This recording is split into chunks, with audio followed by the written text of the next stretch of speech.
mwana yaye bamukuba ebyuma mu master ballot kuba ne bano baabo basakinze essimu ne bamulaba era yeye wenyine bw'omulaba nga master ballot omuyimbi abadde ababasimbye agenda kiwatule leka naawe omuyimbi tunule ku mulambo gwolabe basiyeke yeye wenyine nze mulabi wali kukifaananyi omusajja alina moto omusajja alina moto atakwanga alina motoka mu lunyanga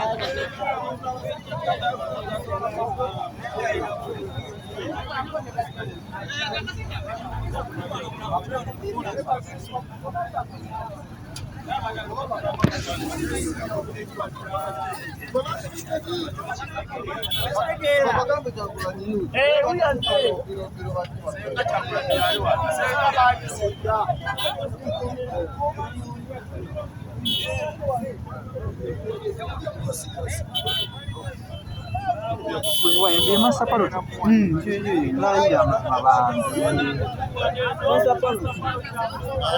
Master ballot omuyimbi.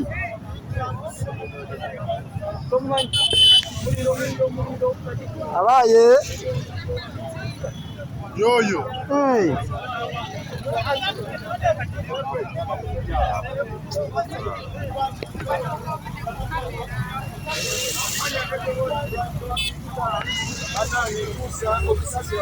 eri bannayuganda mwenna naddala aba industry y'okuyimba nti omuyimbi amanyikidde nga master ballot bamukubidde waneeno egundi ku Northern Bypass era bamutomedde afiiriddewo abadde asala kkubo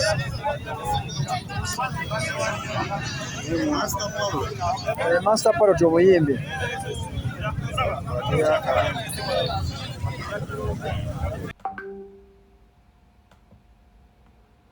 Okay, ogamba otya mulungi atulabe essaawa zino breaking news amawulire tulina okusaba track extra UG essaawa zino wenjogerera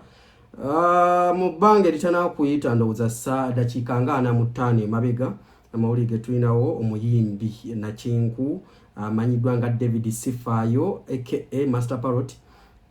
afiridde mu kabenje wali mbitundu bya Northern Bypass wabadde adda ewaka wali bitundu by'ekiwate kinajikirwa nti omuyimbi ono Master Ballot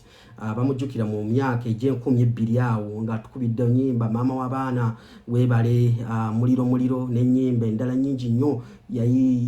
yaliko mu Firebase ebiseera ebyo ndowooza ne ba Bobby Wine ebiseera ebyo afiridde ku myaka 47 ej'obukulu abadde adda wali bitundu bya wali ekiwatule abadde ewaabwe jjukira nti abadde abeera wa maama we abadde abeera wa maama we ebitundu byawo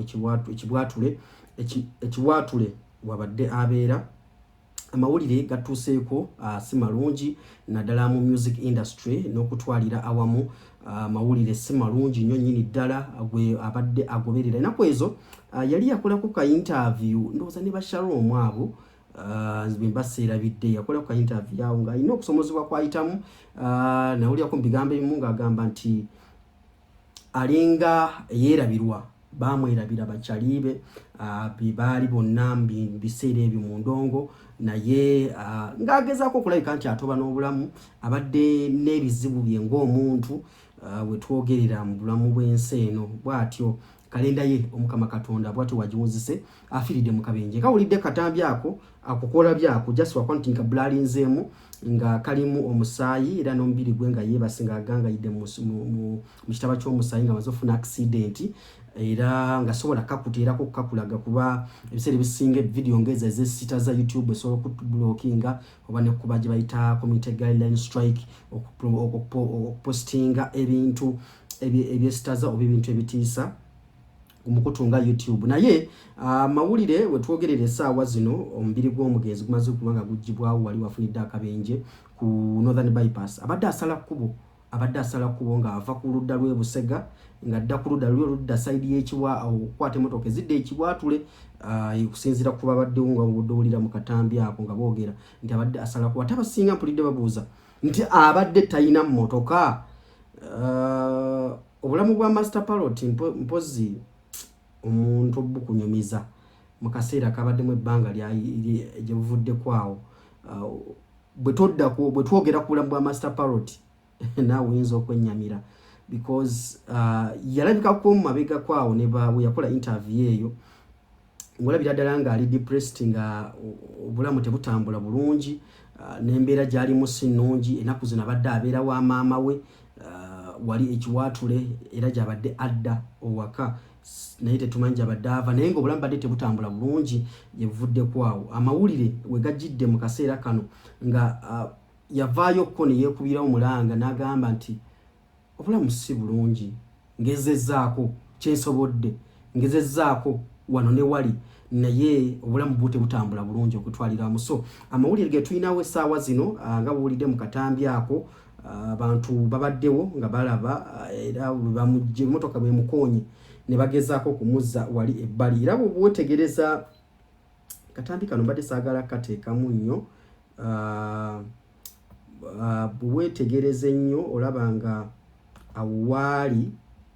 kangazegwo njagala gwe atulaba ku celebrity track bwetegereza ennyo bw'olaba awo mu katambi ako olaba nga ekifaananyi kye bakulaga akutte akatambi kano mulimu engeri y'omusaayi emabega awo ate omubiri gw'omugenzi guli wali sayidi wali bw'obwanga weetegereza nnyo enkaliriza naye mbadde saagala katambi kano okulabika nti kalabikako yadde kuba YouTube eno yakwegendereza naye bweweegendereza ennyo n'otunuulira olaba mu katambi ako bweweetegereza ojja kulaba nga waliwo omuntu ayeebase wansi mu kitaba ky'omusaayi wansi awo kuba sinza teeka ekifaananyi ekyo YouTube tekikkiriza ngezaako okulabika nti mbawaawaako katonotono okubagguliraako katono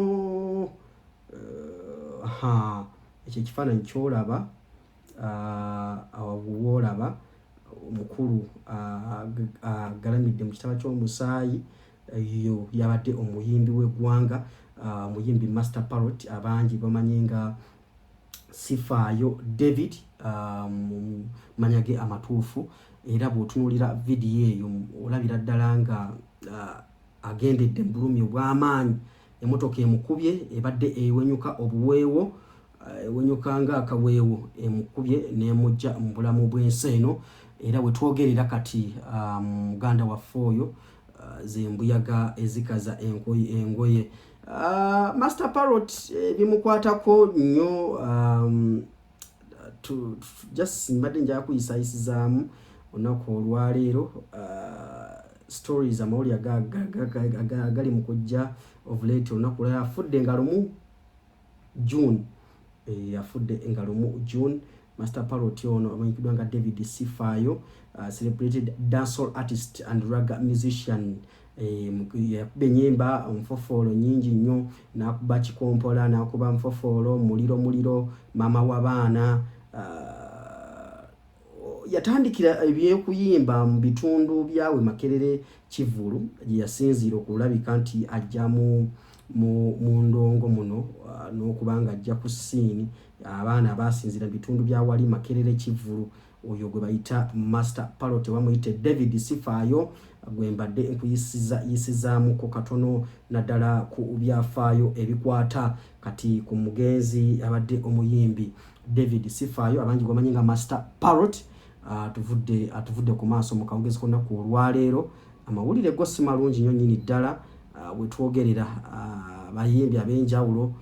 batandise okulabika nga bayisa naddala obubaka obw'okunyolwa ku mikutu gyabwe egy'enjawulo we twogerera mu kaseera nsoose kulaba Mickey Wine oyo in fact y'omu ku bamanyi naddala gye nvudde nnyo wa mwana mulenzi Master Parrot we twogerera obubaka bwe nabulabye edda naddala ku Facebook n'emikutu egy'emitimbagano egy'enjawulo ndabye ayisizaako obubaka Mickey Wine mwana mulenzi Mickey Wine n'abayimbi ab'enjawulo batandise okubanga bayisa obubaka obw'okukungubaga eri mwana mulenzi Master Parrot tuvuddeko omubulamu bw'ensi eno olunaku olwaleero mawulire si malungi bambi we twogerera omugenzi kati we twogerera avudde mu bulamu bw'ensi eno wow tubuyimba bungi naddala akayimba ka maama w'abaana ako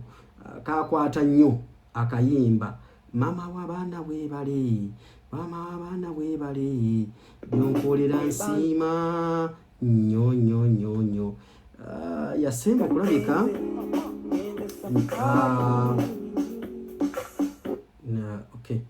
akayimba ko kubadde owulira kembadde nkuzanyirako mu background yasemba okulabikako nga akola challenge yakayimba kakenyini ako kenyini mu biseera bya waliwo muganda wangu yali atandise gundi promotion ya Old Good Days. Old Good Days wolabira akayimba ako we yakolera challenge eyo wali bimba lule yali akola mu challenge I want to sample you katono nnyo wa copyright nebigwa mukowe eryo owulire mu katono wembanga ngeze safari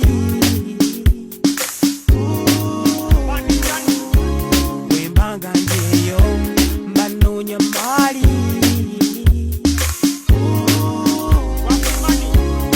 bogede bingi ebigambo bingi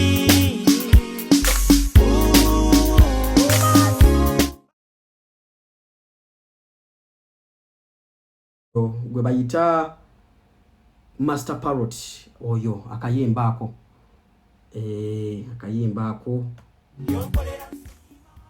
akoko ulide mu background okay mama wabana webale akayimba ako so that is Master Parrot for you abambi wetwogerere sawa zino avudde mu bulamu bw'enseno katikati amawulire tegana bakubeerawo banga lisewo nyonyo nyini ddala so amawulire naye gansanze wano wendi nengamba nina okubaweereza eggulire lino kuba muyimbi ono abadde muyimbi nnyo nyini ddala ate muyimbi nakinku bamuyita Master Parrot avudde mu bulamu bw'ensi eno tusaba omwoyo gw'omugenzi omukama gulamuze kyatya kwa kweza nteekateeka olunaku olw'enkya okuzika kugenda kubeera kutya n'enteekateeka z'olumbe olugendo kubeera newe twogere essaawa zino kyemanyi abantu batandise okubanga abeeyiwa mu maka ga maama we wali bitundu by'ekiwaatule mu kaseera kano wenjogerera kuba abadde abeera wa maama we wali bitundu by'ekiwaatule abamanyi bitundu by'ekiwaatule awo wabadde abeere wa maama we so amawulire bwegatyo wenga kuwadde so weekuumireko tujja kuba tukuweereza ebisinga ku bino mu lunaku olw'enkya n'okuyita mu lunaku olw'enkya n'okumanya enteekateeka bezigenda okubanga zitambula tunyonywamu n'abafamire y'omugenzi kati muyimbi David Sifayo abanji bamanyi nga Master Parrot tunywa munamwe mukaseera kano so ne industry ya music okutwalira wamu ne art industry okutwalira wamu okubanga tuviriddwako ate omuyimbi nakinku n'ekirala nkubiriza abayimbi mwenna ddala mwakola federation mukaseera kano waliwo abayimbi ayita mu kusomozebwa okwenjawulo because wadde otunulya Master Parrot ayina bingi byabadde ayitamu naye nga tasobola kujja nakigamba gwe sekinoomu okutwalira wamu so abakola federation okutwalira wamu n'abakulembeza batwala abayimbi mufeeyo okulondola abayimbi naddala bwe mutunuulire ne mugamba nti ono ng'atuvudde ku maaso ng'atubuzeeko nnyo ali mu mbeera ki mabega kwawo twalaba omuyimbi yali ani nagendayoko naye gyali abeera yali ani mwerabidde naye nagenda okukizuula mbu ate yali mu stand kuba mugagga muvundu omuyimbi Dr. Proper oyo Dr. Proper yayimba bobo